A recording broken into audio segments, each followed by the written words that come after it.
ಎಲ್ರಿಗೂ ನಮಸ್ಕಾರ. ನಾನು ನಿಮ್ಮ ಪ್ರೀತಿ ಅಭಿಷೇಕ್ ಗೋಗಾರ್.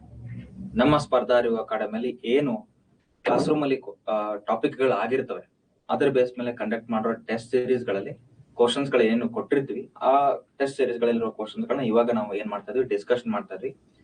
ಸೊ ಕ್ಲಾಸ್ ರೂಮ್ ಅಲ್ಲಿ ನಾವು ಬಯಾಲಜಿ ಕಾನ್ಸೆಪ್ಟ್ ನ ಡಿಸ್ಕಷನ್ ಮಾಡ್ತಾ ಇದ್ವಿ. ಕಂಪ್ಲೀಟ್ ಆಗಿ ಬಯಾಲಜಿನ ಮುಗಿಸ್ಕೊಳ್ಲಿಕ್ಕೆ ಬಂದಿದ್ವಿ ಅಂಡ್ ಅದ್ರ ಬೇಸ್ ಮೇಲೆ ಕೊಟ್ಟಿರುವಂತ ಕ್ವಶನ್ಸ್ ಗಳನ್ನ ಇವಾಗ ನೋಡ್ಕೊಳ್ತಾ ಇದ್ವಿ. ತುಂಬಾ ಚೆನ್ನಾಗಿ ಕ್ವಶನ್ಸ್ ಗಳು ಬಂದಿದ್ದಾವೆ, ಅವುಗಳನ್ನ ನಾವು ಡೀಟೇಲ್ ಆಗಿ ಡಿಸ್ಕಷನ್ ಮಾಡ್ತಾ ಹೋಗೋಣ. ಓಕೆ, ಫಸ್ಟ್ ಒನ್ ಏನ್ ಹೇಳ್ತಾ ಇದೆ, ರಕ್ತದ ಬ್ಲಡ್ ವೆಸಲ್ಸ್ ಅಥವಾ ಇಲ್ಲಿ ಏನೇ ಹೇಳ್ತಾ ಹೋಗ್ತೀವಿ ನಾವು ರಕ್ತನಾಳಗಳು ಅಂತ ಹೇಳ್ತೀವಿ ಅಥವಾ ಬ್ಲಡ್ ವೆಸಲ್ಸ್ ಅಂತ ಕರಿತೀವಿ. ರಕ್ತನಾಳಗಳು ಅಥವಾ ಬ್ಲಡ್ ವೆಲ್ಸ್ ಅಂತ ಹೇಳ್ತೀವಿ. ಆ ರಕ್ತನಾಳಗಳು ಅಥವಾ ಬ್ಲಡ್ ವೆಲ್ಸ್ ಗಳು ದೇಹದಲ್ಲಿ ನಮ್ಮ ರಕ್ತ ಸರಬರಾಜು ಮಾಡ್ಬೇಕಾದ್ರೆ ಒಂದಿಷ್ಟು ಗ್ಯಾಸ್ಗಳನ್ನ ಅಥವಾ ಒಂದಿಷ್ಟು ಆಮ್ಲಜನಕ ಆಗಿರ್ಬೋದು, ಕಾರ್ಬನ್ ಡೈಆಕ್ಸೈಡ್ ಆಗಿರ್ಬೋದು, ಅವುಗಳನ್ನ ಸರಬರಾಜು ಮಾಡ್ಲಿಕ್ಕೆ ಸಹಾಯ ಮಾಡ್ತೇವೆ. ಹಾಗಾದ್ರೆ ಯಾವ ರಕ್ತನಾಳ ಎಲ್ಲಾ ದೇಹದ ಭಾಗಗಳಿಗೆ, ಹೃದಯದಿಂದ ಎಲ್ಲಾ ದೇಹದ ಭಾಗಗಳಿಗೆ ಆಮ್ಲಜನಕ ರಕ್ತವನ್ನ ಅಥವಾ ಆಕ್ಸಿಜನೇಟೆಡ್ ಬ್ಲಡ್ ನ ಅಥವಾ ಪ್ಯೂರ್ ಬ್ಲಡ್ ನ ತಗೊಂಡೋಗ್ತವೆ, ಶುದ್ಧ ರಕ್ತವನ್ನ ತಗೊಂಡೋಗ್ತವೆ ಅಂತ ಕೇಳ್ತೇವೆ. ಇದನ್ನ ಈ ರೀತಿ ಅರ್ಥ ಮಾಡ್ಕೊಳ್ಳಿ. ಸಿಂಪಲ್ ಕಾನ್ಸೆಪ್ಟ್ ಇದು. ಹಾರ್ಟ್ ಈ ರೀತಿ ಇದೆ ಅಂತ ಅನ್ಕೊಳ್ಳಿ, ಸಿಂಪಲ್ ಆಗಿ 4 ಚೇಂಬರ್ಡ್ ಹಾರ್ಟ್. ಯಾವ ಬ್ಲಡ್ ವೆಲ್ಸ್ ಅಥವಾ ರಕ್ತನಾಳಗಳು ಹಾರ್ಟ್ ಒಳಗಡೆ ಎಂಟರ್ ಆಗ್ತವೆ, ಹೃದಯದ ಒಳಗಡೆ ಬರ್ತವೆ, ಅವುಗಳಿಗೆ ಅಭಿಧಮನಿಗಳು ಅನ್ಬೇಕು. ಏನಂತ ಹೇಳ್ತೀರಾ? ವೇನ್ಸ್ ಅಂತ ಹೇಳ್ತೀರಾ. ಅದೇ ಯಾವ್ದು ಹಾರ್ಟ್ ಇಂದ ಹೊರಡೆ ಹೋಗ್ತವೆ ಅವುಗಳಿಗೆ ಏನಂತ ಹೇಳ್ಬೇಕು? ಅಪಧಮನಿಗಳು ಅಥವಾ ಆರ್ಟರೀಸ್ ಅಂತ ಕರಿಬೇಕು. ಹೌದಾ? ಸಿಂಪಲ್ ಇದೆ. ಅಭಿ ಅಂದ್ರೆ ಹೊರಡೆ ಬರ್ಬೇಕು, ಅಪ ಅಂದ್ರೆ ಹೊರಡೆ ಹೋಗ್ಬೇಕು, ಇಷ್ಟೇ ಸಿಂಪಲ್ ಕಾನ್ಸೆಪ್ಟ್. ಹಾಗೆ ಎಲ್ಲಾ ದೇಹದ ಭಾಗಗಳಿಂದ, ಫಾರ್ ಎಕ್ಸಾಂಪಲ್ ಕೈಯಿಂದ ಎಲ್ಲಾ ದೇಹದ ಭಾಗಗಳಿಂದ ಅಭಿಧಮನಿಗಳು ಹೊರಡೆ ಬರ್ತವೆ. ಬರ್ಬೇಕಾದ್ರೆ ಕಾರ್ಬನ್ ಡೈಆಕ್ಸೈಡ್ ಅಶುದ್ಧ ರಕ್ತವನ್ನ ತಗೊಂಡ್ಬರ್ತವೆ. ಅದೇ ಹೊರಡೆ ಹೋಗ್ಬೇಕಾದ್ರೆ ಇವಾಗ ಇದು ಎಲ್ಲಾ ದೇಹದ ಭಾಗಗಳಿಗೆ, ಎಕ್ಸಾಂಪಲ್ ಕಾಲಿದೆ ಅಂತ ಅನ್ಕೊಳ್ಳಿ. ಇವಾಗ ಆ ಕಾಲಿಗೆ ಈ ಎಲ್ಲಾ ದೇಹದ ಭಾಗಗಳಿಗೆ ಏನ್ ಹೋಗುತ್ತೆ? ಬ್ಲಡ್ ಹೋಗುತ್ತೆ. ಹಾರ್ಟ್ ಇಂದ ಬ್ಲಡ್ ಹೋಗುತ್ತೆ. ಹೋಗ್ಬೇಕಾದ್ರೆ ಏನ್ ತಗೊಂಡ್ ಹೋಗ್ತವೆ? ಆಕ್ಸಿಜನ್ ಇರುವಂತ ಬ್ಲಡ್ ನ ತಗೊಂಡ್ ಹೋಗ್ತವೆ. ಹಾಗಾದ್ರೆ ಎಲ್ಲಾ ಅಪಧಮನಿಗಳು ಶುದ್ಧ ರಕ್ತವನ್ನ ಎಲ್ಲಾ ದೇಹದ ಭಾಗಗಳಿಗೆ ತಗೊಂಡ್ ಹೋಗ್ತವೆ. ಹಾಗೆ ಎಲ್ಲಾ ಅಭಿಧಮನಿಗಳು ಎಲ್ಲಾ ದೇಹದ ಭಾಗಗಳಿಂದ ಅಶುದ್ಧ ರಕ್ತವನ್ನ ಹಾರ್ಟ್ಗೆ ಅಥವಾ ಹೃದಯಕ್ಕೆ ತಗೊಂಡ್ಬರ್ತವೆ. ಇಲ್ಲೇನ್ ಕೇಳಿದರೆ, ಆಕ್ಸಿಜನೇಟೆಡ್ ಬ್ಲಡ್ ಅಂದ್ರೆ ಶುದ್ಧ ರಕ್ತವನ್ನ ಎಲ್ಲಾ ದೇಹದ ಭಾಗಗಳಿಗೆ ಹೃದಯದಿಂದ ತಗೊಂಡ್ ಹೋಗೋರು ಯಾರು ತಗೊಂಡ್ ಹೋಗ್ತಾರೆ? ಅಪಧಮನಿಗಳು, ಆರ್ಟರೀಸ್. ಬಿ ಆಪ್ಷನ್ ಕರೆಕ್ಟ್ ಆಗಿದೆ. ಸೆಕೆಂಡ್ ಕ್ವಶನ್ ಏನ್ ಹೇಳ್ತಾರೆ, ಹಾರ್ಟ್ ಅಲ್ಲಿ ಯಾವ ಚೇಂಬರ್ ಲಂಗ್ಸ್ ಗಳಿಗೆ ಬ್ಲಡ್ ನ ಕಳಿಸುತ್ತೆ? ಓಕೆ, ಬ್ಲಡ್ ನ ಕಳಿಸುತ್ತೆ, ಲಂಗ್ಸ್ ಕಳಿಸ್ಬೇಕು. ಈ ರೀತಿ ಚೇಂಬರ್ಸ್ ಇದಾವೆ, 4 ಚೇಂಬರ್ಸ್ ಬರುತ್ತೆ. ಈ 4 ಚೇಂಬರ್ಸ್ ಗಳಿಗೆ ನಾವು ಅಪ್ಪರ್ ಚೇಂಬರ್ಸ್ ಗೆ ಆರಿಕಲ್ ಅಥವಾ ಏಟ್ರಿಯಂ ಅಂತ ಕರಿತೀವಿ. ಅಪ್ಪರ್ ಚೇಂಬರ್ಸ್ ಗಳಿಗೆ auricle R atrium ಹೃತ್ಕರ್ಣಗಳು, lower chambers ಗಳಿಗೆ ವೆಂಟ್ರಿಕಲ್ಸ್ ಹೃತ್ಕಕ್ಷಿಗಳು. ಅಂಡ್ ಅಗೇನ್ ಅವುಗಳು ಯಾವ ಸೈಡ್ ಇದೆ, ರೈಟ್ ಸೈಡ್ ಇದೆ, ಲೆಫ್ಟ್ ಸೈಡ್ ಇದೆ, ಅದ್ರ ಬೇಸ್ ಮೇಲೆ ಅವುಗಳ ಹೆಸರು ಚೇಂಜ್ ಆಗುತ್ತೆ. ಇವಾಗ ಈ ಕಡೆಗೆ ನೋಡಿ, ಕನ್ಫ್ಯೂಸ್ ಆಗ್ಬಿಡಿ. ಈ ಕಡೆಗಿದೆ ಅಲ್ಲ, ನನ್ನ ಕಡೆಯಿಂದ ನೋಡಿ, ನಿಮ್ ಕಡೆಯಿಂದ ಅಲ್ಲ. ಈ ಕಡೆಗಿದೆ ರೈಟ್, ಈ ಕಡೆಗಿದೆ ಲೆಫ್ಟ್. ಹೀಗಾಗಿ ಇದೇನಾಗುತ್ತೆ? ರೈಟ್ ಆರಿಕಲ್ ಅಥವಾ ಅದನ್ನ ಏನಂತ ಹೇಳ್ತೀರಾ? ಬಲ ಹೃತ್ಕರ್ಣ ರೈಟ್ ಆರಿಕಲ್. ಈ ಕಡೆಗಿದ್ದು ಎಡ ಹೃತ್ಕರ್ಣ, ಲೆಫ್ಟ್ ಆರಿಕಲ್ ಎಡ ಹೃತ್ಕರ್ಣ. ಸೊ ಮೇಲ್ಗಡೆ ಇರೋ ಚೇಂಬರ್ಸ್ ಗಳಿಗೆ ಅಥವಾ ಕೋಣೆಗಳಿಗೆ ಹೃತ್ಕರ್ಣಗಳು ಅಂತ ಕರಿಬೇಕು. ಕೆಳಗಡೆ ಇರೋ ಹೃತ್ಕಕ್ಷಿಗಳು ವೆಂಟ್ರಿಕಲ್ಸ್. ಈ ಕಡೆಗಿದ್ರೆ ರೈಟ್ ವೆಂಟ್ರಿಕಲ್ಸ್. ಈ ಕಡೆಗಿದ್ರೆ ಲೆಫ್ಟ್ ವೆಂಟ್ರಿಕಲ್ಸ್ ಅಥವಾ ಎಡ ಹೃತ್ಕಕ್ಷಿ. ಹಾಗಾದ್ರೆ ಇವಾಗ ಏನಾಗುತ್ತೆ? ಎಲ್ಲಾ ದೇಹದ ಭಾಗಗಳಿಂದ, ಫಾರ್ ಎಕ್ಸಾಂಪಲ್ ಕೈಯಿಂದ ದೇಹದ ಭಾಗಗಳಿಂದ ಅಶುದ್ಧ ರಕ್ತ ಎಲ್ಲಿಗೆ ಬರುತ್ತೆ? ಫಸ್ಟ್ ಎಲ್ಲಿಗೆ ಬರುತ್ತೆ? ಅಶುದ್ಧ ರಕ್ತ ಎಲ್ಲಿಗೆ ಬರುತ್ತೆ? ಇಲ್ಲಿಗೆ ಬಂದು ಸೇರ್ಕೊಳುತ್ತೆ. ಯಾವ್ದಕ್ ಬಂದು ಸೇರ್ಕೊಳ್ತು? ರೈಟ್ ಆರಿಕಲ್ ಬಂದು ಸೇರ್ಕೊಳ್ತು. ಬಲ ಹೃತ್ಕರ್ಣಕ್ಕೆ ಬಂದು ಸೇರ್ಕೊಳ್ತು ಅಶುದ್ಧ ರಕ್ತ ಎಲ್ಲಾ ಭಾಗಗಳಿಂದ. ಅದಾದ್ಮೇಲೆ ಆ ಅಶುದ್ಧ ರಕ್ತ ಇಲ್ಲಿಗೆ ಬರುತ್ತೆ, ರೈಟ್ ವೆಂಟ್ರಿಕಲ್ಸ್ ಬಲ ಹೃತ್ಕಕ್ಷಿ ಬಂದು ಸೇರ್ಕೊಳುತ್ತೆ. ಇವಾಗ ಆ ಬಲ ಹೃತ್ಕಕ್ಷಿ ಆ ಬ್ಲಡ್ ನ ಎಲ್ಲಿಗೆ ಪಂಪ್ ಮಾಡುತ್ತೆ? ಲಂಗ್ಸ್ ಪಂಪ್ ಮಾಡುತ್ತೆ. ಹಾಗಾದ್ರೆ ಆ ಲಂಗ್ಸ್ ಅಲ್ಲಿ ಏನಾಗುತ್ತೆ? ಅಲ್ವಿಲಾಯಗಳಲ್ಲಿ, ಲಂಗ್ಸ್ ಅಲ್ಲಿ ಶ್ವಾಸಕೋಶಗಳಲ್ಲಿ ನಾವು ಉಸಿರನ್ನ ಹೇಳ್ಕೊಂಡಾಗ ಅಲ್ಲಿ ಒಂದು ಗಾಳಿ ಚೀಲ ಅಂತ ಇರುತ್ತೆ ಲಂಗ್ಸ್ ಗಳ ಒಳಗಡೆ, ಶ್ವಾಸಕೋಶಗಳ ಒಳಗಡೆ. ಆ ಗಾಳಿ ಚೀಲದಲ್ಲಿ ಆ ಗಾಳಿ ತುಂಬಿಕೊಂಡಿರ್ತದೆ. ಅಲ್ಲಿ ಹೋಗಿ ಆ ಗಾಳಿ ಚೀಲದಲ್ಲಿ ಅಲ್ಲಿ ಹೋಗಿ ಏನಾಗುತ್ತೆ? ಈ ಬ್ಲಡ್ ಹೋಗಿ ಆ ಗಾಳಿ ಚೀಲದ ಕಡೆಗೆ ಹೋಗಿ ಗ್ಯಾಸಸ್ ಎಕ್ಸ್ಚೇಂಜ್, ಅನಿಲಗಳ ವಿನಿಯೋಗ ಅಂದ್ರೆ ಕಾರ್ಬನ್ ಡೈಆಕ್ಸೈಡ್ ನ ಕೊಟ್ಟು ಆಕ್ಸಿಜನ್ ತಗೊಳುತ್ತೆ. ಅದಾದ್ಮೇಲೆ ಈ ಆಕ್ಸಿಜನ್ ತಗೊಂಡು ಲಂಗ್ಸ್ ಇಂದ ಈ ಆಕ್ಸಿಜನ್ ತಗೊಂಡು ವಾಪಸ್ ಎಲ್ಲಿಗೆ ಬರುತ್ತೆ? ಎಡಗಡೆ ಬರುತ್ತೆ, ಎಡ ಹೃತ್ಕಕ್ಷಿ ಬರುತ್ತೆ, ಎಡ ಹೃತ್ಕರ್ಣಕ್ಕೆ ಬರುತ್ತೆ, ಲೆಫ್ಟ್ ಆರಿಕಲ್ ಬರುತ್ತೆ. ಆ ಲೆಫ್ಟ್ ಆರಿಕಲ್ ಇಂದ ಎಡ ಹೃತ್ಕರ್ಣದಿಂದ ಅದು ಎಡ ಹೃತ್ಕಕ್ಷಿಗೆ ಬರುತ್ತೆ ಅಥವಾ ಲೆಫ್ಟ್ ವೆಂಟ್ರಿಕಲಿಗೆ ಬರುತ್ತೆ. ಅದಾದ್ಮೇಲೆ ಆ ಆಕ್ಸಿಜನ್ ಅಥವಾ ಶುದ್ಧ ರಕ್ತ ಎಲ್ಲಾ ಬಾಡಿ ಪಾರ್ಟ್ಸ್ ಗೆ ಹೋಗುತ್ತೆ, ಪ್ರತಿಯೊಂದು ಬಾಡಿ ಪಾರ್ಟ್ಸ್ ಗೆ ಹೋಗುತ್ತೆ. ಇವಾಗ ಇವ್ರು ಏನ್ ಕೇಳ್ತಾ ಇದಾರೆ, ಯಾವ ಚೇಂಬರ್ ಇಂದ, ಯಾವ ಕೋಣೆಯಿಂದ ಲಂಗ್ಸ್ ಗೆ ಬ್ಲಡ್ ನ ಕಳಿಸ್ತೀವಿ, ಲಂಗ್ಸ್ ನ ತಗೊಳ್ತೀವಿ ಅಲ್ಲ, ಲಂಗ್ಸ್ ಗೆ ಕಳಿಸ್ತೀವಿ ಅಂತ ಕೇಳ್ತಾ ಇದಾರೆ. ಹಾಗೆ ಲಂಗ್ಸ್ ಗೆ ಕಳಿಸುವಂತ ಕೋಣೆ ಯಾವ್ದಾಗಿರುತ್ತೆ, ಇದು. ಹಾಗಾದ್ರೆ ಈ ಕೋಣೆ ಹೆಸರೇನು? ಇದನ್ನ ನಾವು ರೈಟ್ ವೆಂಟ್ರಿಕಲ್ ಅಥವಾ ಬಲ ಹೃತ್ಕಕ್ಷಿ ಅಂತ ಕರಿತೀವಿ. ಹಾಗಿದ್ರೆ ಬಲ ಹೃತ್ಕಕ್ಷಿ ಇದು correct answer, right ventricle. So ಹಾಗಾದ್ರೆ B option correct. Third option. So third question ಏನ್ ಕೇಳ್ತಾರೆ ನೋಡಿ, ಯಾವ ಎಂಜೈಮ್ ಸ್ಟಮಕ್ ಅಲ್ಲಿ ಡೈಜೆಷನ್ ಮಾಡುತ್ತೆ, ಪ್ರೋಟೀನ್ ನ ಡೈಜೆಷನ್ ಮಾಡುತ್ತೆ. ಇವಾಗ ಸ್ಟಮಕ್ ಅಲ್ಲಿ ಎಂಜೈಮ್ಸ್ ಗಳಂತಂದ್ರೆ HCl, ಇದು ಆಸಿಡ್ ಇರುತ್ತೆ, ಆ ಫುಡ್ ನ ಆಸಿಡ್ ಮಾಡ್ಲಿಕ್ಕೆ ಹೆಲ್ಪ್ ಮಾಡುತ್ತೆ. ಅದರಲ್ಲಿ ಸ್ಟಮಕ್ ಅಲ್ಲಿ ಇನ್ನೊಂದು ಬರುತ್ತೆ ಪೆಪ್ಸಿನ್ ಅಂತ ಬರುತ್ತೆ, ಪೆಪ್ಸಿನ್. ಹಾಗಾದ್ರೆ ಈ ಪೆಪ್ಸಿನ್ ಏನ್ ಮಾಡುತ್ತೆ, ಎಲ್ಲಾ ಫುಡ್ ಅಲ್ಲಿ, ಎಲ್ಲಾ ಆಹಾರದಲ್ಲಿರುವಂತ ಪ್ರೋಟೀನ್ ಗಳನ್ನ ತಗೊಂಡು ಡೈಜೆಷನ್ ಮಾಡುತ್ತೆ. ಅಂಡ್ ಇವರು ಡೈಜೆಸ್ಟ್ ಮಾಡ್ಬೇಕು ಅಂದ್ರೆ HCl, ಹೈಡ್ರೋಕ್ಲೋರಿಕ್ ಆಸಿಡ್ ಚೆನ್ನಾಗಿ ಮಿಕ್ಸ್ ಆಗಿರ್ಬೇಕು. ಹಾಗಾದ್ರೆ ಇಲ್ಲಿ ಆಪ್ಷನ್ ಯಾವ್ದು ಕರೆಕ್ಟ್ ಆಗುತ್ತೆ? ಪೆಪ್ಸಿನ್, ಸಿ ಆಪ್ಷನ್ ಕರೆಕ್ಟ್ ಆಗುತ್ತೆ. ಫೋರ್ತ್ ಒನ್ ಇಲ್ಲಿ ಏನ್ ಕೇಳ್ತಾ ಇದ್ರೆ, ಎಕ್ಸ್ಚೇಂಜ್ ಆಫ್ ಗ್ಯಾಸ್. ಇವಾಗ ತಾನು ಹೇಳ್ದೆ ನಾನು, ಯಾವಾಗ ಬ್ಲಡ್ ಹಾರ್ಟ್ ಇಂದ ಬ್ಲಡ್ ಬಂದು ಕುತ್ಕೊಳ್ಳುತ್ತೆ, ಲಂಗ್ಸ್ ಅಲ್ಲಿ ಯಾವ ಪಾರ್ಟ್ ಅಲ್ಲಿ ಎಕ್ಸ್ಚೇಂಜ್ ಆಫ್ ಗ್ಯಾಸ್ ಆಗುತ್ತೆ, ಕಾರ್ಬನ್ ಡೈಆಕ್ಸೈಡ್ ನ ಕೊಟ್ಟು ಆಕ್ಸಿಜನ್ ಯಾವ ಪಾರ್ಟ್ ಅಲ್ಲಿ ತಗೊಳುತ್ತೆ. ಲಂಗ್ಸ್ ಅಲ್ಲಿ ಡಿಫ್ರೆಂಟ್ ಪಾರ್ಟ್ಸ್ ಇದೆ, ಅದರಲ್ಲಿ ಅಲ್ವೆಲೈಗಳಲ್ಲಿ, ಗಾಳಿ ಚೀಲದಲ್ಲಿ ಇದು ನಡೀತದೆ. ಹೀಗಾಗಿ ಅಲ್ವೆಲೈ, ಸಿ ಆಪ್ಷನ್ ಕರೆಕ್ಟ್.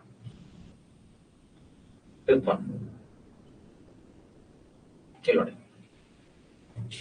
ಇಲ್ಲಿ ಏನ್ ಕೇಳ್ತಾ ಇದ್ರೆ, ಈ ರೀತಿ ಲಂಗ್ಸ್ ಇರುತ್ತೆ ಅಂದ್ರೆ ಶ್ವಾಸಕೋಶ, ಶ್ವಾಸ ವ್ಯೂಹ ಅಂತ ಹೇಳ್ತೀರಾ ಅಥವಾ ರೆಸ್ಪಿರೇಟರಿ ಸಿಸ್ಟಮ್ ಅಂತ ಹೇಳ್ತೀರಾ, ಹೌದಾ? ಇದು ರೆಸ್ಪಿರೇಟರಿ ಸಿಸ್ಟಮ್. ಇದಾದ್ಮೇಲೆ ಇಲ್ಲಿ ಕೆಳಗಡೆ ಹೊಟ್ಟೆ ಭಾಗ ಇರುತ್ತೆ, ಇಲ್ಲೆಲ್ಲ ಹೊಟ್ಟೆ ಭಾಗ ಇರುತ್ತೆ. ಇವಾಗ ಏನ್ ಕೇಳ್ತಾರೆ ಅವರು, ಥೊರಾಸಿಕ್ ಮತ್ತೆ ಅಬ್ಡಾಮಿನ್ ಕ್ಯಾವಿಟೀಸ್. ಥೊರಾಸಿಕ್ ಅಂತಂದ್ರೆ ಇದು ಅಂದ್ರೆ ಎದೆ ಮತ್ತೆ ಉದರ ಕುಹರಗಳನ್ನ ಬೇರ್ಪಡಿಸುವ ಸ್ನಾಯು ಯಾವ್ದು ಅಂತ ಕರೀತಾರೆ. ಎದೆ ಮತ್ತು ಉದರ, ಇದು ಎದೆ, ಇದು ಉದರ, ಥೊರಾಸಿಕ್ ಮತ್ತೆ ಅಬ್ಡಾಮಿನ್. ಇದನ್ನ ಇಬ್ಬರನ್ನ ಸಪರೇಟ್ ಮಾಡುವಂತ ಒಂದು ಸ್ನಾಯು ಇಲ್ಲಿ ಇರುತ್ತೆ, ಅದು ವಿ ಶೇಪ್ ಅಲ್ಲಿ ಇರುವಂತ ಒಂದು ಸ್ನಾಯು ಇರುತ್ತೆ ಈ ತರ. ಆ ವಿ ಶೇಪ್ ಅಲ್ಲಿ ಇರೋ ಸ್ನಾಯು ಹೆಸರು ಕೇಳ್ತಾ ಇದ್ರೆ ಇದನ್ನ ನಾವು ವಫೆ ಅಥವಾ ಡಯಾಫ್ರಾಗ್ರಮ್ ಅಂತ ಕರಿತೀವಿ. C diaphragm, C option correct. Okay, ಇಲ್ಲಿ ಏನ್ ಕೇಳ್ತಾರೆ, ಯಾವುದು ಪೈಲ್ ಜ್ಯೂಸ್ ನ ಪ್ರೊಡ್ಯೂಸ್ ಮಾಡುತ್ತೆ ಅಂದ್ರೆ ಪಿತ್ತರಸನ ಉತ್ಪಾದನೆ ಮಾಡುತ್ತೆ. ಸೊ ಈ ರೀತಿ ಲಿವರ್ ಇದೆ, ಲಿವರ್ ಅಥವಾ ಯಕೃತ್ ಆ ಪಿತ್ತರಸವನ್ನ ಉತ್ಪಾದನೆ ಮಾಡುತ್ತೆ. ಉತ್ಪಾದನೆ ಮಾಡೋದು ಇದು, ಬಟ್ ಅದು ಸ್ಟೋರೇಜ್ ಅಥವಾ ಶೇಖರಣೆ ಆಗೋದು ಗಾಲ್ ಬ್ಲಾಡರ್ ಅಥವಾ ಪಿತ್ತ ಕೋಶದಲ್ಲಿ ಶೇಖರಣೆ ಆಗುತ್ತೆ. ಸೊ ಪ್ರೊಡ್ಯೂಸ್ ಮಾಡೋದು ಇದು, ಸ್ಟೋರೇಜ್ ಆಗೋದು ಗಾಲ್ ಬ್ಲಾಡರ್. ಹಾಗಿದ್ರೆ ಪ್ರೊಡಕ್ಷನ್ ಮಾಡೋದು ಯಾವ್ದು ಕೇಳ್ತಾ ಇದಾರೆ, ಯಾವ್ದು ಲಿವರ್ ಪ್ರೊಡಕ್ಷನ್ ಮಾಡುತ್ತೆ, ಯಕೃತ್, ಡಿ ಆಪ್ಷನ್ ಕರೆಕ್ಟ್ ಆಗುತ್ತೆ. ನೆಕ್ಸ್ಟ್, ಸೊ ಯಾವ ಎಂಜೈಮ್ ಪ್ರೋಟೀನ್ ಗಳನ್ನ ಸ್ಟಮಕ್ ಅಲ್ಲಿ ಡಿವೈಡ್ ಮಾಡುತ್ತೆ, ಇವಾಗ ತಾನೇ ಡಿಸ್ಕಸ್ ಮಾಡಿದೆ ಏನು. ಸೊ ಸ್ಟಮಕ್ ಅಲ್ಲಿ ಪೆಪ್ಸಿನ್ ಅನ್ನುವಂತ ಎಂಜೈಮ್ ಪ್ರೋಟೀನ್ ಗಳ ವಿಭಜನೆ ಮಾಡಲಿಕ್ಕೆ ಸಹಾಯ ಮಾಡುತ್ತೆ, ಅದು pepsin, C option correct. Next, appendix ಯಾವ ಪ್ಲೇಸ್ ಅಲ್ಲಿ ಬರುತ್ತೆ ಅಂತ ಕೇಳ್ತಾರೆ. ಇದು ತುಂಬಾ ಜನಕ್ಕೆ ಇಂಪಾರ್ಟೆಂಟ್ ಅಂತ ಅನ್ಸಾಗುತ್ತೆ, ಯಾಕೆಂದ್ರೆ ಅಪೆಂಡಿಕ್ಸ್ ಅನ್ನುವಂತ ಪಾರ್ಟ್ ತುಂಬಾ ಜಾಸ್ತಿ ಬಲ್ಜ್ ಆಗಿ ಒಡೆದು ಹೋಯ್ತು ಅಂದ್ರೆ ಅದರಲ್ಲಿರುವಂತ ಫಸ್ಟ್ ಬಾರ್ಡೆ ಬಂದ್ಬಿಟ್ಟು ಪರ್ಸನ್ ಡೆತ್ ಆಗೋ ಚಾನ್ಸಸ್ ಇರುತ್ತೆ. ಹೀಗಾಗಿ ಅಪೆಂಡಿಕ್ಸ್ ಅನ್ನುವಂತ ವೇಸ್ಟ್ ಪಾರ್ಟ್ ನಮ್ ಬಾಡಿ ವರ್ಕ್ ಮಾಡ್ತಿಲ್ಲ, ಅದು ಆ ವೇಸ್ಟ್ ಪಾರ್ಟ್ ಆಕ್ಚುಲಿ ಎಲ್ಲಿ ಬರುತ್ತೆ ಅಂದ್ರೆ ಈ ದೊಡ್ಡ ಕರಳಿನಲ್ಲಿ ಬರುತ್ತೆ. ಸೊ ದೊಡ್ಡ ಕರಳು ಈ ರೀತಿ ಇದೆ ಅಂತ ಅನ್ಕೊಳ್ಳಿ, ಈ ರೀತಿ ದೊಡ್ಡ ಕರಳು ಬರುತ್ತೆ, ಹೊಟ್ಟೆ ಕೆಳಭಾಗದಲ್ಲಿ ದೊಡ್ಡ ಕರಳು. ಆ ದೊಡ್ಡ ಕರಳಿನ ಮೊದಲನೇ ಭಾಗ, ಇದಕ್ಕೆ ಆಕ್ಚುಲಿ ಸೀಕಮ್ ಅಂತ ಕರಿತೀವಿ. ಆ ಸೀಕಮ್ ಫಸ್ಟ್ ಪಾರ್ಟ್ ಈ ಪ್ಲೇಸ್ ಅಲ್ಲಿ ಬರುತ್ತೆ, ಇದಕ್ಕೆ ನಾವು ಅಪೆಂಡಿಕ್ಸ್ ಅಂತ ಕರಿತೀವಿ, ಅಪೆಂಡಿಕ್ಸ್. ಸೊ ರೈಟ್ ಸೈಡ್ ಬಲಗಡೆ ಹೊಟ್ಟೆ ಕೆಳಭಾಗದಲ್ಲಿ, ಅಬ್ಡಾಮಿನ್ ರೀಜನ್ ಕೆಳಭಾಗದಲ್ಲಿ, ಅಲ್ಲಿ ಸೊಂಟದ ಕಡೆಗೆ ಏನ್ ಬರ್ತಾ ಆಗುತ್ತೆ, ಈ ಅಪೆಂಡಿಕ್ಸ್ ಪಾರ್ಟ್ ಬರುತ್ತೆ. ಓಕೆ, ಸೊ ಇದು ಎಲ್ಲಿ ಬರ್ತಾ ಇದೆ, ಲಾರ್ಜ್ ಇಂಟೆಸ್ಟೈನ್ ದೊಡ್ಡ ಕರಳಿನ ಮೊದಲೇ ಭಾಗ, ಈ ಪ್ಲೇಸ್ ಅಲ್ಲಿ, ಇದು ದೊಡ್ಡ ಕರಳಲ್ಲಿ ಬರುತ್ತೆ. So C option correct. Next, ಮೆದುಳಿನ ಯಾವ ಭಾಗ ಸಮತೋಲನ ಮತ್ತು ಸಮನ್ವಯನ, ಬ್ಯಾಲೆನ್ಸ್ ಮತ್ತೆ ಕೋಆರ್ಡಿನೇಷನ್ ಕಂಟ್ರೋಲ್ ಮಾಡುತ್ತೆ ಅಂತ ಕೇಳ್ತಾರೆ. ಓಕೆ, ಹಾಗಿದ್ರೆ ಬ್ರೈನ್ ಅಲ್ಲಿ ಈ ರೀತಿ ಬ್ರೈನ್ ಇದೆ ಅಂತ ಅನ್ಕೊಳ್ಳಿ. ಈ ಬ್ರೈನ್ ಅಲ್ಲಿ ಹಿಂದೆ ಒಂದು ಪಾರ್ಟ್, ಹೂವಿನ ತರ ಒಂದು ಪಾರ್ಟ್ ಬರುತ್ತೆ, ಇದಕ್ಕೆ ನಾವು ಅನುಮಸ್ತಿಷ್ಕ ಅಂತ ಕರಿತೀವಿ ಅಥವಾ ಸೆರೆಬೆಲ್ಲಮ್ ಅಂತ ಕರಿತೀವಿ. ಆ ಸೆರೆಬೆಲ್ಲಮ್ ಮತ್ತು ಅನುಮಸ್ತಿಷ್ಕ ಏನ್ ಮಾಡ್ತಾ ಇರುತ್ತೆ, ಈ ಬ್ಯಾಲೆನ್ಸ್ ನ ಕಂಟ್ರೋಲ್ ಮಾಡ್ತಾ ಇರುತ್ತೆ. ಅಂದ್ರೆ ನಾವು ಹೇಗ್ ನಡೆದಾಡ್ಬೇಕು, ನಮ್ ಬಾಡಿ ಪೋಸ್ಚರ್ ಹೇಗಿರ್ಬೇಕು ಅದೆಲ್ಲ ಕಂಟ್ರೋಲ್ ಮಾಡ್ತೀವಿ. ಒಂದ್ ವೇಳೆ ಆಲ್ಕೋಹಾಲ್ ಕನ್ಸಂಪ್ಷನ್ ಮಾಡಿದಾಗ ಈ ಪಾರ್ಟ್ ನಮ್ನೆಸ್, ಈ ಪಾರ್ಟ್ ಪ್ರಾಬ್ಲಮ್ ಆಗಿ ಏನಾಗ್ತಾ ಹೋಗುತ್ತೆ, ಆ ಬ್ಯಾಲೆನ್ಸ್ ತಪ್ಪೋಗ್ಬಿಡುತ್ತೆ. ಹೀಗಾಗಿ ಅಲ್ಲಿ ನಡೆದಾಡೋದು, ಅಡ್ಡ ದಿಕ್ಕಿ ನಡೆದಾಡ್ಲಿಕ್ಕೆ ಸ್ಟಾರ್ಟ್ ಮಾಡ್ತಾ ಹೋಗ್ತಾರೆ. ಪ್ರಿವಿಯಸ್ ಕ್ವಶನ್ ಹೌದು. ಏನಂತ ಕೇಳಿದ್ರು ಅಂದ್ರೆ ಆಲ್ಕೋಹಾಲ್ ಕುಡಿಯೋದ್ರಿಂದ ಬ್ರೈನ್ ನ ಯಾವ ಪಾರ್ಟ್ ಅಫೆಕ್ಟ್ ಆಗುತ್ತೆ? ಅನುಮಸ್ತಿಷ್ಕ, ಸೆರೆಬೆಲ್ಲಮ್. ಓಕೆ, ಇಲ್ಲಿ ಕೇಳ್ತಾರೆ ನರ್ವಸ್ ಸಿಸ್ಟಮ್ ಬೇಸಿಕ್ ಪಾರ್ಟ್, ಕ್ರಿಯಾತ್ಮಕ ಘಟಕ ಯಾವುದು, ರಚನಾತ್ಮಕ ಮತ್ತು ಕ್ರಿಯಾತ್ಮಕ ಘಟಕ ಯಾವುದು ಅಂತ ಕೇಳ್ತಾರೆ. ಹಾಗಾದ್ರೆ ಕಂಪ್ಲೀಟ್ಲಿ ನರ್ವಸ್ ಸಿಸ್ಟಮ್ ಅಂದ್ರೆ ಬ್ರೈನ್ ಆಗಿರ್ಬೋದು, ಸ್ಪೈನಲ್ ಕಾರ್ಡ್ ಆಗಿರ್ಬೋದು, ಇವೆಲ್ಲ ಆಗಿರೋದು ಎದರಿಂದ? ಚಿಕ್ಕದಾಗಿರೋ ಸೆಲ್. ಆ ಸೆಲ್ಗೆ ಹೆಸರೇನು? ನ್ಯೂರಾನ್ ಸೆಲ್, ನರ ಜೀವಕೋಶ, ಬಿ ಸೆಲ್. ನೆಕ್ಸ್ಟ್ ಇಲ್ಲಿ ಏನ್ ಕೇಳ್ತಾರೆ, ಬ್ರೈನ್ ಯಾವ ಪಾರ್ಟ್ ಹಾರ್ಟ್ ಬೀಟ್ ನ ಮತ್ತೆ ಬ್ರೀದಿಂಗ್ ನ ಕಂಟ್ರೋಲ್ ಮಾಡ್ತಾರೆ? ಇವಾಗ ನೋಡಿ, ಈ ಹಾರ್ಟ್ ಬೀಟ್ ಆಗಿರ್ಬೋದು ಮತ್ತೆ ಬ್ರೀದಿಂಗ್, ಉಸಿರಾಟ ಕ್ರಿಯೆ ಆಗಿರ್ಬೋದು, ಇವುಗಳೆಲ್ಲ ಅನೈಚ್ಛಿಕ ಕ್ರಿಯೆಗಳು, ಇನ್ವಾಲಂಟರಿ ಮೂಮೆಂಟ್ಸ್. ಹಾಗೆ ಈ ತರ ಇನ್ವಾಲಂಟರಿ ಮೂಮೆಂಟ್ಸ್ ನ ಬ್ರೈನ್ ಅಲ್ಲಿ ಕಂಟ್ರೋಲ್ ಮಾಡೋರು ಯಾರು? ಬ್ರೈನ್ ಅಲ್ಲಿ ಕಂಟ್ರೋಲ್ ಮಾಡೋರು ಲಾಸ್ಟ್ ಪಾರ್ಟ್ ಯಾವ್ದು ಬರುತ್ತೆ? ಮೆಡುಲಾ ಆಬ್ಲಾಂಗೇಟ. ಕ್ಲಾಸ್ ರೂಮ್ ಅಲ್ಲಿ ಎಲ್ಲಾ ಪಾರ್ಟ್ಸ್ ಗಳನ್ನ ಡೀಟೇಲ್ ಆಗಿ ಸಪರೇಟ್ ಮಾಡಿ ಬ್ರೈನ್ ಅನ್ನು ನೋಡ್ಕೊಂಡು ಅದ್ರಲ್ಲಿ ಯಾವ್ಯಾವ ಪಾರ್ಟ್ ಏನೇನ್ ಕಂಟ್ರೋಲ್ ಮಾಡುತ್ತೆ ಅಂತ ನಾವು ಓದ್ಕೊಂಡಿದ್ವಿ. ಅದ್ರ ಬೇಸ್ ಮೇಲೆ ಕ್ವಶನ್ಸ್ ನ ಸಾಲ್ವ್ ಮಾಡ್ತಾರೆ. ಹಾಗಾದ್ರೆ ಮೆಡುಲಾ ಆಬ್ಲಾಂಗೇಟ ಅನೈಚ್ಛಿಕ ಕ್ರಿಯೆಗಳನ್ನ ಕಂಟ್ರೋಲ್ ಮಾಡುತ್ತೆ. ಎಕ್ಸಾಂಪಲ್ ಹಾರ್ಟ್ ಬೀಟ್ ಆಗಿರ್ಬೋದು, ರೆಸ್ಪಿರೇಷನ್, ಬ್ರೀದಿಂಗ್ ಆಗಿರ್ಬೋದು, ರಕ್ತ ಸರಬರಾಜು ಆಗಿರ್ಬೋದು, ಡೈಜೆಷನ್ ಆಗಿರ್ಬೋದು, ಇದೆಲ್ಲ ಇದನ್ನ ನೋಡ್ಕೊಳ್ತೇವೆ. So medulla oblongata, C option. Next one, ಇಲ್ಲಿ ಏನ್ ಹೇಳ್ತಾರೆ, ಪ್ರೌಢರಲ್ಲಿ ಎಷ್ಟು ಮೂಳೆಗಳಿದಾವೆ ಅಂತ ಕೇಳಿದ್ದಾರೆ. ಸೊ ಚಿಕ್ಕ ವಯಸ್ಸಲ್ಲಿದ್ದಾಗ ಮೋರ್ ದನ್ 300 ಅಂದ್ರೆ 300ಕ್ಕಿಂತ ಹೆಚ್ಚಿಗೆ ಏನಿರುತ್ತೆ ಮೂಳೆಗಳಿರ್ತವೆ. ಸ್ಲೋ ಆಗಿ ಬೆಳೀತಾ ಬೆಳೀತಾ ಜಾಯಿನ್ ಆಗಿ ಅವುಗಳಿಗೆ 206 ನಂಬರ್ ಆಫ್ ಬೋನ್ಸ್ ಗಳಾಗ್ತವೆ. ಹಾಗಾಗಿ ಇಲ್ಲಿ ಬಿ ಆಪ್ಷನ್ ಕರೆಕ್ಟ್. ಅಂಡ್ ಅವುಗಳನ್ನೆಲ್ಲವನ್ನು ಡೀಟೇಲ್ ಆಗಿ ಒಂದೊಂದಾಗಿ ಯಾವ ಬೋನ್ಸ್ ಗಳಿದಾವೆ, ದೊಡ್ಡ ಯಾವ್ದು ಚಿಕ್ಕದ ಯಾವ್ದು, ಅವೆಲ್ಲವನ್ನು ಡೀಟೇಲ್ ಆಗಿ ಕ್ಲಾಸ್ ರೂಮ್ ಅಲ್ಲಿ ನೋಡ್ಕೊಂಡಿದ್ವಿ. ಅತಿ ದೊಡ್ಡದಾಗಿರುವ ಮೂಳೆ ಕೇಳ್ತಾ ಇದ್ದಾರೆ. ಸೊ ಲಾಂಗೆಸ್ಟ್ ಬೋನ್, ಅತಿ ದೊಡ್ಡದಾಗಿರುವಂತ ಮೂಳೆ ಹ್ಯೂಮನ್ ಬೋರ್ಡೆ, ತೊಡೆ ಮೂಳೆ ಆಗಿರ್ಬೋದು ಅಥವಾ ಫೀಮರ್ ಬೋನ್ ಅಂತ ಕರೀತೀವಿ. ಅತಿ ದೊಡ್ಡದಾಗಿರುವಂತ ಫೀಮರ್ ಬೋನ್. ನೆಕ್ಸ್ಟ್ ಒನ್, ಸ್ಮಾಲೆಸ್ಟ್ ಬೋನ್ ಯಾವುದು ಅಂತ ಕೇಳ್ತೇವೆ. ಸೊ ಇವಾಗ ಸ್ಮಾಲೆಸ್ಟ್ ಬೋನ್ ನಿಮ್ಗೆ ಗೊತ್ತಿರೋ ಪ್ರಕಾರ ಅದು ಏನಾಗಿರುತ್ತೆ? ಸ್ಟೆಪಿಸ್ ಆಗಿರುತ್ತೆ. ಸ್ಟೆಪಿಸ್, ಈ ಸ್ಟೆಪಿಸ್ ಅನ್ನುವಂತ ಮೂಳೆ ಕಿವಿ ಒಳಗಡೆ, ಅದು ಕಿವಿ ಮಧ್ಯ ಕಿವಿ ಒಳಗಡೆ ಬರುತ್ತೆ. ಈ ರೀತಿ ಕಿವಿ ಇದೆ ಅಂತ ಅನ್ಕೊಳ್ಳಿ, ಕಿವಿಯ ಮಧ್ಯ ಭಾಗದಲ್ಲಿ ಮಧ್ಯ ಕಿವಿ ಅಂತ ಬರುತ್ತೆ. ಆ ಮಧ್ಯ ಕಿವಿ ಒಳಗಡೆ 3 ಮೂಳೆಗಳು, ಒಂದು ಮ್ಯಾಲಿಯಸ್, ಇನ್ನೊಂದು ಇಂಕಸ್, ಇನ್ನೊಂದು ಸ್ಟೆಪಿಸ್, ಚಿಕ್ಕದಾಗಿರೋ ಸ್ಟೆಪಿಸ್ ಈ ರೀತಿ ಬರುತ್ತೆ. ಸುತ್ತಿಗೆ, ಅಡಿಗಲು, ರಿಕಾಪು. ಆ ರಿಕಾಪು ಅಥವಾ ಸ್ಟೆಪಿಸ್ ಅನ್ನೋದು ಅತಿ ಚಿಕ್ಕದಾಗಿರುವಂತ ಮೂಳೆ, ಅದು ಕಿವಿ ಭಾಗದಲ್ಲಿ ಬರುತ್ತೆ. 14th question. Next, so heart ಅಲ್ಲಿ, ಹೃದಯದಲ್ಲಿ ಯಾವ ತರದ ಸ್ನಾಯುಗಳು ಬರ್ತವೆ ಅಂತ ಕೇಳ್ತಾ ಇದ್ದಾರೆ. ಯಾವ ತರದ ಸ್ನಾಯುಗಳು ಬರ್ತಾ ಇದೆ ಅಂತ ಕೇಳ್ತಾರೆ. ಸೊ ಆಲ್ರೆಡಿ ಕ್ಲಾಸ್ ರೂಮ್ ಅಲ್ಲಿ ನಾವು 2 ತರ, ಟೋಟಲ್ ಆಗಿ ನಮ್ಮ ಬಾಡಿಯಲ್ಲಿ 3 ತರದ ಸ್ನಾಯುಗಳು ಬರ್ತವೆ. ಒಂದು ಪಟ್ಟೆ ಸಹಿತ, ಪಟ್ಟೆ ರಹಿತ, ಕಾರ್ಡಿಯಾಕ್ ಸ್ನಾಯುಗಳು ಅಂತ ಓದಿರ. ಹಾಗಿದ್ರೆ ಆ ಕಾರ್ಡಿಯಾಕ್ ಸ್ನಾಯುಗಳು ಎಲ್ಲಿ ಬರ್ತಾ ಹೋಗುತ್ತೆ? ಹೃದಯದ ಮೇಲೆ ಬರ್ತಾ ಹೋಗುತ್ತೆ. ಇದು ಸಿ ಆಪ್ಷನ್ ಕರೆಕ್ಟ್. ಇವಾಗ ಯಾವ ಸ್ನಾಯುಗಳು ಬ್ರೀದಿಂಗ್ ಅಥವಾ ಉಸಿರಾಟ ಕ್ರಿಯೆಗೆ ಸಹಾಯ ಮಾಡ್ತವೆ ಅಂತ ಕೇಳಿದ್ದಾರೆ. ಒಂದು ಈ ರೀತಿ ನೋಡಿ, ಈ ರೀತಿ ಲಂಗ್ಸ್ ಇದೆ ಅಂತ ಅನ್ಕೊಳ್ಳಿ. ಓಕೆ, ಇದ್ರ ಕೆಳಗಡೆ ಒಂದು ವಫೆ ಅನ್ನೋದು ಬರುತ್ತೆ. ಇದಕ್ಕೆ ನಾವು ವಫೆ ಅಥವಾ ಡಯಾಫ್ರಾಗ್ರಮ್ ಅಂತ ಹೇಳ್ತೀವಿ. ಇದು ಒಂದು ಮಸಲ್ಸ್ ಆಗಿರುತ್ತೆ ಅಥವಾ ಸ್ನಾಯು ಆಗಿರುತ್ತೆ. ಇದು ಹೇಗೆ ಎಕ್ಸ್ಪ್ಯಾನ್ಷನ್ ಕಾಂಟ್ರಾಕ್ಷನ್ ಅಥವಾ ಸಂಕೋಚನೆ ವ್ಯಾಕೋಚನೆ ಮಾಡುತ್ತೆ, ಹಾಗೆ ಇಲ್ಲಿ ಪ್ರೆಷರ್ ಬಿದ್ದು ಏನಾಗುತ್ತೆ? ಉಸಿರಾಟ ಕ್ರಿಯೆ, ಉಚ್ಛ್ವಾಸ ನಿಶ್ವಾಸಗಳ ಆಗ್ತಾ ಹೋಗ್ತವೆ. ಹಾಗೆ ಮೊದಲೇದು ವಫೆ ಹೆಲ್ಪ್ ಮಾಡುತ್ತೆ, ಡಯಾಫ್ರಾಗ್ರಮ್ ಹೆಲ್ಪ್ ಮಾಡುತ್ತೆ, ಕರೆಕ್ಟ್. ಅದ್ರ ಜೊತೆಗೆ ಇಲ್ಲಿ ಪಕ್ಕೆಲುಬುಗಳು ಬರ್ತವೆ. ಅಂದ್ರೆ ಪಕ್ಕೆಲುಬುಗಳಂದ್ರೆ ಇದನ್ನ ಪ್ರೊಟೆಕ್ಟ್ ಮಾಡ್ಲಿಕ್ಕೆ ಇದ್ರ ಮೇಲೆ ಮೂಳೆಗಳು ಬರ್ತವೆ. ಈ ರೀತಿ ಟೋಟಲ್ ಆಗಿ ಈ ಕಡೆಗೆ 12 ಮೂಳೆಗಳು, ಈ ಕಡೆಗೆ 12 ಮೂಳೆಗಳು. ಓಕೆ, ಸೊ ಟೋಟಲ್ ಆಗಿ ಇಲ್ಲಿ 24, ಈ ಕಡೆಗೆ 12, ಈ ಕಡೆಗೆ 12, ಟೋಟಲ್ ಆಗಿ 24 ಪಕ್ಕೆಲುಬುಗಳು ಇದಾವೆ. ಇವಾಗ ಈ ಪಕ್ಕೆಲುಬುಗಳ ಮಧ್ಯದಲ್ಲಿ ಕನೆಕ್ಟ್ ಆಗುವಂತ ಬೋನ್, ಕನೆಕ್ಟ್ ಆಗುವಂತ ಮಲ್ಸ್ ಗಳು, ಕನೆಕ್ಟ್ ಆಗುವಂತ ಸ್ನಾಯುಗಳು ಇದಾವೆ. ಆ ಕನೆಕ್ಟಿಂಗ್ ಸ್ನಾಯುಗಳಿಗೆ ಅಥವಾ ಮಲ್ಸ್ ಗಳಿಗೆ ನಾವೇನಂತ ಕರಿತೀವಿ ಅಂದ್ರೆ ಇಂಟರ್ ಕೋಸ್ಟಲ್ ಮಸಲ್ಸ್, ಪಕ್ಕೆಲುಬಿನ ನಡುವಿನ ಸ್ನಾಯುಗಳು ಅಂತ ಕರಿತೀವಿ. ಲಂಗ್ಸ್ ಅಲ್ಲಿ ಇರೋದು ಹೇಳ್ತಾ ಇಲ್ಲ, ಪಕ್ಕೆಲುಬುಗಳ ಮಧ್ಯದಲ್ಲಿರುವಂತಹ ಸ್ನಾಯುಗಳು ಇಂಟರ್ ಕೋಸ್ಟಲ್ ಮಸಲ್ಸ್ ಅಂತ ಕರಿತೀವಿ. ಹಾಗಾದ್ರೆ ಈ ಇಂಟರ್ ಕೋಸ್ಟಲ್ ಮಸಲ್ಸ್ ಮತ್ತೆ ಇದು ಡಯಾಫ್ರಾಗ್ರಮ್ ಇವೆರಡು ಮೂವ್ಮೆಂಟ್ ಮಾಡಿದಾಗ ಇದ್ರ ಮೇಲೆ ಪ್ರೆಷರ್ ಬಿದ್ದು ಅದರಿಂದ ಏನಾಗುತ್ತೆ? ರೆಸ್ಪಿರೇಷನ್, ಉಚ್ಛ್ವಾಸ ಮತ್ತು ನಿಶ್ವಾಸ, ಇನ್ಹೇಲ್ ಮತ್ತೆ ಎಕ್ಸೇಲ್ ಆಗುತ್ತೆ. ಹೇಗೆ ರೆಸ್ಪಿರೇಷನ್ ಅಥವಾ ಬ್ರೀದಿಂಗ್ ಸ್ಟಾರ್ಟ್ ಆಗುತ್ತೆ. ಸೊ ಇಲ್ಲಿ 2 ಬೇಕಾಗುತ್ತೆ, ಎ ಮತ್ತೆ ಬಿ 2 ಬೇಕಾಗುತ್ತೆ. So both A and B are correct. 16ನೇ question, 80 option. Next one, excretory system ಅಂದ್ರೆ ಏನು? ಕಿಡ್ನಿ. ನಮ್ಮ ದೇಹದಲ್ಲಿ ಎಕ್ಸ್ಕ್ರೀಷನ್, ವೇಸ್ಟ್ ನ ಹೊರಗಡೆ ಹಾಕೋದು ಕಿಡ್ನಿ. ಆ ಕಿಡ್ನಿಯ ಮೂಲ ಘಟಕ ಯಾವುದು? ಆ ಕಿಡ್ನಿ ಒಳಗಿರುವಂತಹ ಜೀವಕೋಶಗಳು ಯಾವುದು ಅಂತ ಕೇಳ್ತಾರೆ. ನೆಫ್ರಾನ್ ಜೀವಕೋಶಗಳು, nephron cells. B option correct.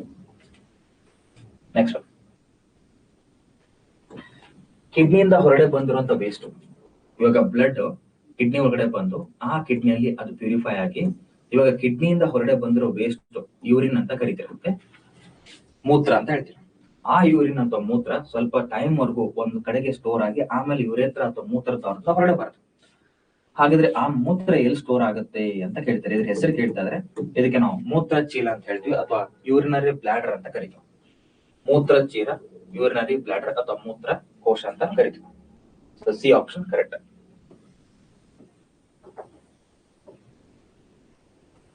ಇಲ್ಲಿ ಹೇಳ್ತಾರೆ ಯಾವ ಹಾರ್ಮೋನು ಮೇಲ್ ಕ್ಯಾರೆಕ್ಟರ್ಸ್ ಅಂದ್ರೆ ಪುರುಷರ ಪ್ರೌಢಾವಸ್ಥೆ ಗುಣಲಕ್ಷಣಗಳ ಬರೆಸ್ಲಿಕ್ಕೆ ರೆಸ್ಪಾನ್ಸಿಬಲ್ ಆಗಿದೆ ಅಂತ ಕೇಳ್ತಾರೆ.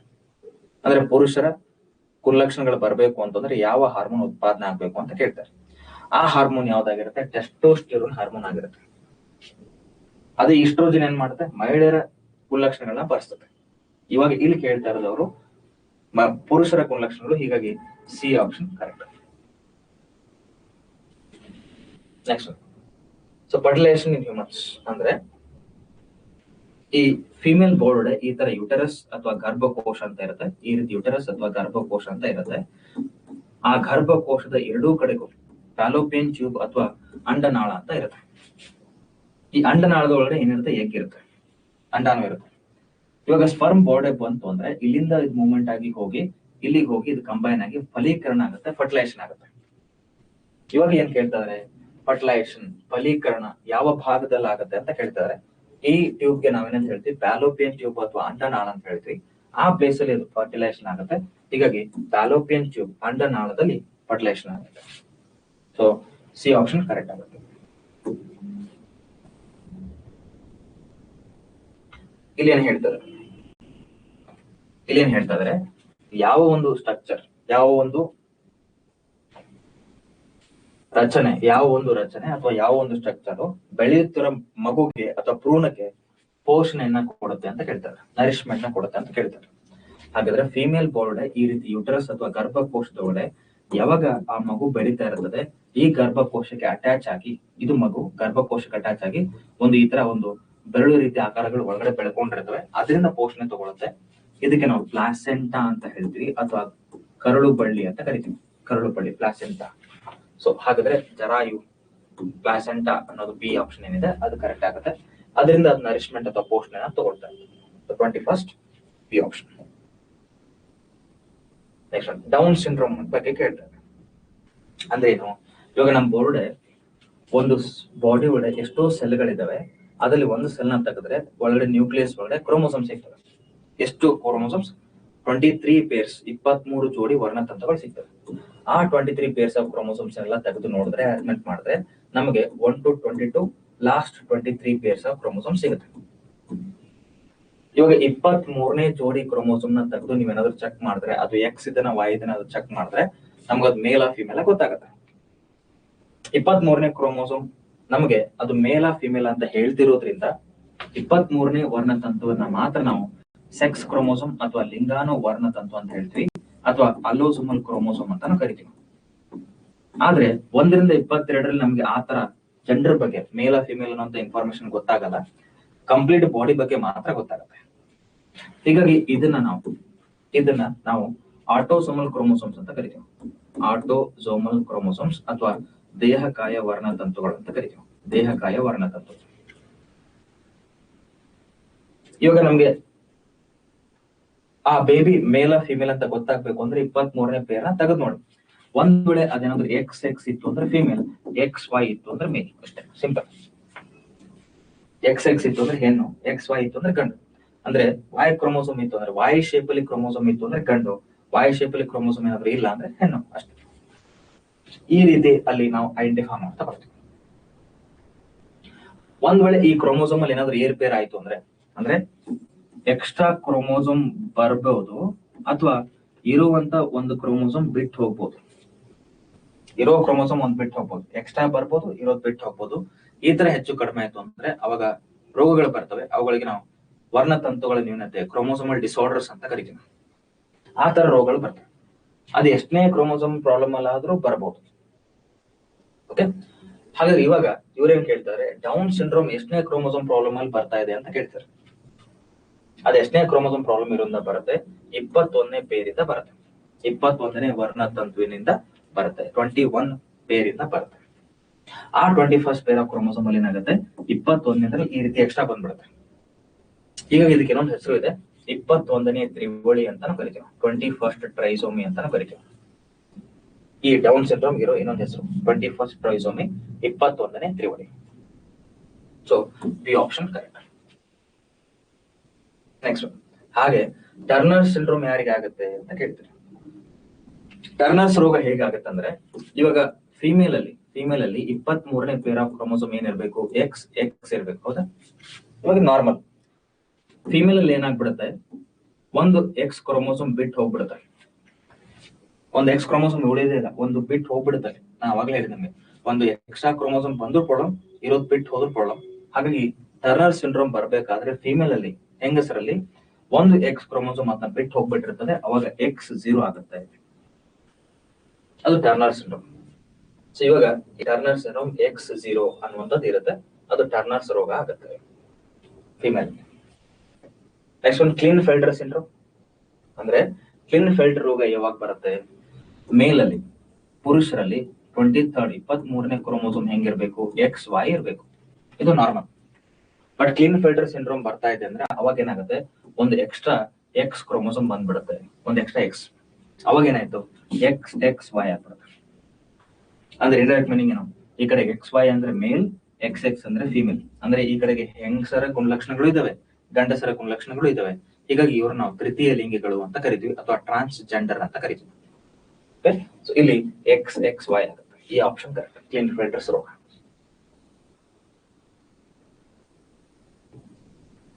Edwards syndrome. ಇಲ್ಲಿ ಎಡ್ವರ್ಡ್ಸ್ ರೋಗದ ಬಗ್ಗೆ ಕೇಳ್ತಾರೆ. ಆ ಎಡ್ವರ್ಡ್ಸ್ ರೋಗ ಆಗ್ಬೇಕು ಅಂತಂದ್ರೆ ಇಲ್ಲಿ ಆಗತ್ತೆ 18ನೇ ಪೇರಲ್ಲಿ ಆಗುತ್ತೆ, 18th ಪೇರ್ ಆಫ್ ಕ್ರೋಮೋಸೋಮ್ಸ್. ಆ 18ನೇ ಪೇರಲ್ಲಿ ಏನಾಗುತ್ತೆ ಅಂದ್ರೆ ಒಂದು ಎಕ್ಸ್ಟ್ರಾ ಕ್ರೋಮೋಸೋಮ್ಸ್ಗಳು ಈ ರೀತಿ ಬಂದ್ ಸೇರ್ಕೊಂಡ್ಬಿಡ್ತವೆ. ಹೀಗಾಗಿ ಇದಕ್ಕೆ ಇನ್ನೊಂದು ಹೆಸರು ಇದೆ, 18th ಟ್ರೈಸೋಮಿ ಅಂತಾನು ಕರಿತೀವಿ, ಅಥವಾ 18ನೇ ತ್ರಿವಳಿ ಅಂತಾನು ಕರಿತೀವಿ. ಡೌನ್ಸ್ ರೋಗ ಆಗ್ಲಿಕ್ಕೆ 21ನೇದಾಯ್ತು, 21ನೇ ತ್ರಿವಳಿ. ಹಾಗೆ ಎಡ್ವರ್ಡ್ಸ್ ರೋಗ ಆಗ್ಬೇಕು ಅಂತಂದ್ರೆ 18ನೇ ತ್ರಿವಳಿ ಆಗ್ತಾ ಇದೆ. ಇವೆಲ್ಲ ಆಗೋದ್ರಿಂದ ಏನಾಗುತ್ತೆ, ಬಾಡಿ ಚೇಂಜಸ್ ಗಳಾಗುತ್ತೆ. ನೆಕ್ಸ್ಟ್, ಸೊ ಹಾಗೆ ಬಿ ಆಪ್ಷನ್ ಇಲ್ಲಿ ಕರೆಕ್ಟ್ ಆಗುತ್ತೆ, 18ನೇ ಕ್ರೋಮೋಸೋಮ್ ಪ್ರಾಬ್ಲಮ್. ನೆಕ್ಸ್ಟ್, ಸೊ ಹಾಗಾದ್ರೆ ಫಿಮೇಲ್ ಅಲ್ಲಿ, ನಾರ್ಮಲ್ ಫಿಮೇಲ್ ಅಂದ್ರೆ ಹೆಣ್ಣು ಮಕ್ಕಳಲ್ಲಿ 23ನೇ ಕ್ರೋಮೋಸೋಮ್ ಏನಿರ್ಬೇಕು, XY ಇದ್ರೆ ಮೇಲು, XX ಇದ್ರೆ ಫಿಮೇಲ್. ಹಾಗಾದ್ರೆ XX ಇರ್ಬೇಕು. ಇದೇನಾಯ್ತು, ಮೇಲ್ ಆಗುತ್ತೆ, ಇದು ಫಿಮೇಲ್ ಆಗುತ್ತೆ. ಒಂದ್ ವೇಳೆ X0 ಬಂತು ಅಂದ್ರೆ ಅವಾಗ ಇವಾಗ ತಾನೇ ಓದ್ಕೊಂಬಂದ್ರೆ ಟರ್ನರ್ಸ್ ರೋಗ ಆಗುತ್ತೆ. XXY ಆಯ್ತು ಅಂದ್ರೆ ಕ್ಲೀನ್ ಫೆಲ್ಡರ್ಸ್ ರೋಗ. ಇವೆರಡು ರೋಗಗಳೇ, ಬಟ್ ಇದು ನಾರ್ಮಲ್ XX ಫಿಮೇಲ್ ಅಲ್ಲಿ. ಲಾಸ್ಟ್ ಕ್ವಶನ್ ಏನ್ ಹೇಳ್ತಾರೆ ನೋಡಿ, ಕ್ರೋಮೋಸೋಮ್ ಎಂಡ್ ಅಂದ್ರೆ ಒಂದು ವರ್ಣತಂತುವಿನ ಎಂಡ್ ಅಲ್ಲಿ, ತುದಿಯಲ್ಲಿ ಅವುಗಳಿಗೆ ಏನಂತ ಕರೀತಾರೆ. ಒಂದು ವರ್ಣತಂತು ಇದೆ ಅಂದ್ರೆ ಅದು 3 ವಸ್ತುಗಳಿಂದ ಆಗಿರ್ತದೆ ನೋಡಿ. ಹೇಗೆ, ಒಂದು ಸೆಂಟರ್ ಇರುತ್ತೆ, ಇನ್ನೊಂದು 2 ಕೈಗಳು ಇರ್ತವೆ, ಈ ರೀತಿ ಅಟ್ಯಾಚ್ಮೆಂಟ್ ಆಗುತ್ತೆ. ಇದು ಒಂದು ವರ್ಣತಂತು ಅಥವಾ ಕ್ರೋಮೋಸೋಮ್. ಅಂದ್ರೆ ಒಂದು ತಲೆ ಇದೆ, 2 ಕೈಗಳಿದೆ ಅಂತ ಅರ್ಥ. ಸೆಂಟರ್ ಪಾರ್ಟ್ ಇರುವಂತ ತಲೆಗೆ ನಾವು ಸೆಂಟ್ರೋಮಿಯರ್ ಅಂತ ಹೇಳ್ತೇವೆ, ಸೆಂಟ್ರೋಮಿಯರ್. ಅದೇ 2 ಕೈಗಳಿಗೆ, ಎಡ್ಜ್ ಅಲ್ಲಿರುವ 2 ಕೈಗಳಿಗೆ ನಾವೇನಂತ ಹೇಳ್ತೀವಿ, ಕ್ರೋಮ್ಯಾಟಿಡ್ಸ್ ಅಂತ ಕರಿತೀವಿ. ಕ್ರೋಮ್ಯಾಟಿಡ್ಸ್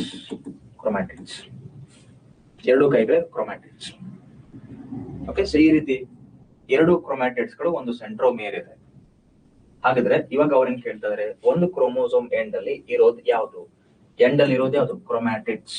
ಹಾಗಿದ್ರೆ ಆಪ್ಷನ್ ಯಾವ್ದು ಕರೆಕ್ಟ್ ಆಗುತ್ತೆ ನೋಡಿ, ಕ್ರೋಮ್ಯಾಟಿಡ್ಸ್. ಸೊ ಡಿ ಆಪ್ಷನ್ ಕರೆಕ್ಟ್ ಆಗುತ್ತೆ, ಕ್ರೋಮ್ಯಾಟಿಡ್ಸ್. ನೋಡಿ ಈ ರೀತಿ ಕ್ವಶನ್ಸ್ ಗಳನ್ನ ಕೊಟ್ಟಿರೋದು.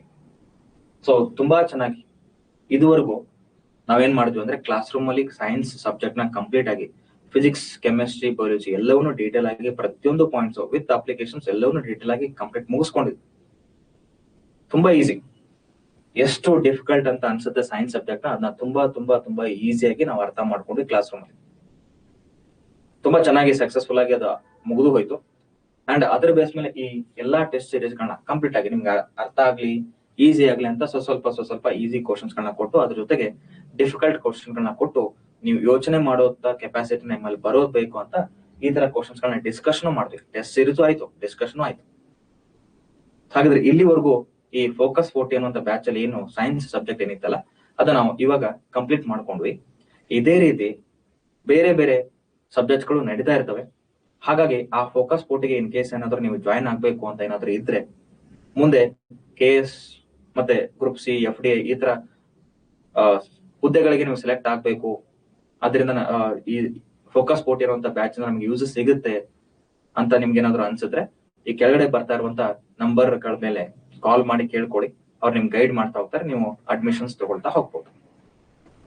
ಸೊ ಈ ರೀತಿ ಇನ್ನೂ ಬೇರೆ ಸಬ್ಜೆಕ್ಟ್ಸ್ ಗಳು ಅಲ್ಲಿ ನಡೀತಾ ಇರ್ತವೆ. ಸೊ ಅದರ ಯೂಸ್ ನ ತಗೊಳ್ತಾ ಹೋಗಿ. ಸೊ ಸ್ಪರ್ಧಾ ಅರಿವು ಅಂತಂದ್ರೆ ಜಸ್ಟ್ ಇಲ್ಲಿ ನಿಮ್ಗೆ ಜಸ್ಟ್ ಸಬ್ಜೆಕ್ಟ್ಸ್ ಗಳನ್ನ ಬಯಟ್ ಹಾಕೋದು ಅಷ್ಟೇ ಅಲ್ಲ, ಬಯಟ್ ಹಾಕ್ಸೋದಿಲ್ಲ, ಸಬ್ಜೆಕ್ಟ್ ಗಳನ್ನ ನಿಮ್ಗೆ ಬಯಟ್ ಹಾಕ್ಸೋದಿಲ್ಲ. ಅದ್ರ ಬದಲಾಗಿ ಏನ್ ಮಾಡ್ತಾ ಹೋಗ್ತೀವಿ ಅಂದ್ರೆ ಸಬ್ಜೆಕ್ಟ್ ಕಂಪ್ಲೀಟ್ ಆಗಿ ಒಂದು ಸ್ಕ್ರಿಪ್ಟ್ ನ ನಿಮ್ಗೆ ಮಾಡಿಸ್ಕೊಡ್ತೀವಿ, ಅದ್ರ ಬಗ್ಗೆ ಕಂಪ್ಲೀಟ್ ಆಗಿ ನಿಮ್ಗೆ ತಿಳಿಸ್ಕೊಡ್ತೀವಿ. ಅದಾದ್ಮೇಲೆ ನಿಮ್ಗೆ ನೀವೇ ಓನ್ ಆಗಿ ಕ್ವಶನ್ಸ್ ನ ಓದಿದಾಗ ಸಾಲ್ವ್ ಮಾಡುವಂತ ಕೆಪಾಬಿಲಿಟಿ ಬರಬೇಕು. ಯೂಶಲಿ ಬೇರೆ ಕಡೆಗೆ ಹೇಗೆ ಆಗ್ತಾ ಹೋಗುತ್ತಂದ್ರೆ ಆ ಸಬ್ಜೆಕ್ಟ್ಸ್ ಗಳನ್ನ ನಿಮ್ಗೆ ಬಯಟ್ ಹಾಕ್ಸ್ತಾ ಹೋಗ್ತಾರೆ. ಬಟ್ ಇಲ್ಲಿ ನಾವು ಆತರ ಮಾಡ್ಲಿಕ್ಕೆ ಹೋಗೋದಿಲ್ಲ. ಏನ್ ಮಾಡ್ತೀವಿ ಅಂದ್ರೆ ಕಂಪ್ಲೀಟ್ ಆಗಿ ಸಬ್ಜೆಕ್ಟ್ಸ್ ಹಿಡಿತವನ್ನ ನಿಮ್ಗೆ ಕೊಡ್ತಾ ಹೋಗ್ತೀವಿ. ಅವಾಗ ಏನಾಗುತ್ತೆ, ಆ ಸ್ಕಿಲ್ ನಿಮ್ ಒಳಗಡೆ ನಿಮ್ಮಲ್ಲೇ ಡೆವಲಪ್ಮೆಂಟ್ ಆಗುತ್ತೆ.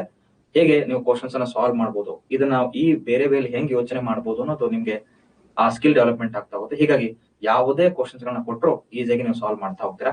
ಆ ತರ ನಮ್ಮಲ್ಲಿ ಈ ಫೋಕಸ್ 40 ಅನ್ನುವಂತ ಪ್ರೋಗ್ರಾಮ್ ನ ತಗೊಂಡ್ ಬಂದಿರೋದು. ಸೊ ಅದರ ಯೂಸ್ ಅನ್ನ ನೀವು ತಗೊಳ್ತಾ ಹೋಗಿ. ಓಕೆನಾ? All the best. ಸೊ ಒಳ್ಳೇದಾಗಿ.